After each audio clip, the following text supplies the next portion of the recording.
Täna toimub Ülemiste City's rohepööre, et pöörame kogu maailma koos Ülemistega rohelisema keskkonna suunas. See on vajalik selleks, et tänane ühiskond ei saa kogu maailma enda tarbeks ära tarbida ja selleks peavad kõik organisatsioonid oma panuse andma ja tänasel üritusel, kus me siis alustame Ülemistele kaugkütte ja kaugjahutuse panemist, et me astume ülisuure sammu oma keskkonna eesmärkide suunas. Täna toimub nurgakivi panek kaugjahutuse küttetorustikule, mis hakkab varustama Ülemiste City linnakut.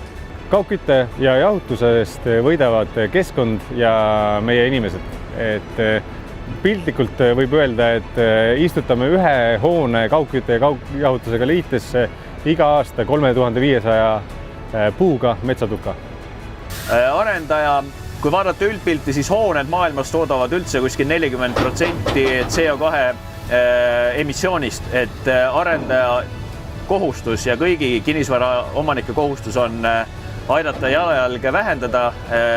Meie saame siin sellega väga suure sammu edasi ja tänu roheelektrile üleminekuga saab Ülemiste Cityst üks piirkond, mis on kõigile kliimaneutraalsuses eeskujuks. Kokku investeerib Utilitas koos Ülemiste Cityga ligi 11 miljonit. Kui see trass valmis saab, see võimaldab meil loobuda tegelikult maagaasi küttest ja võidavad ja sellest meie talendid, me muutume linnakuna rohelisemaks.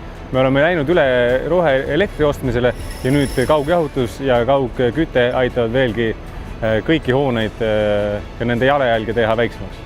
Antud kaugjahutus, kaugküttetorustik ehitatakse valmis käesoleval aastal, et sügiseks on plaanis esimene hoone viia küttesse ja kaugjahutus valmib 2022 just jaama osa, et antud piirkonda hakkab varustama rajatav jaam, mis valmis 2022 aastal.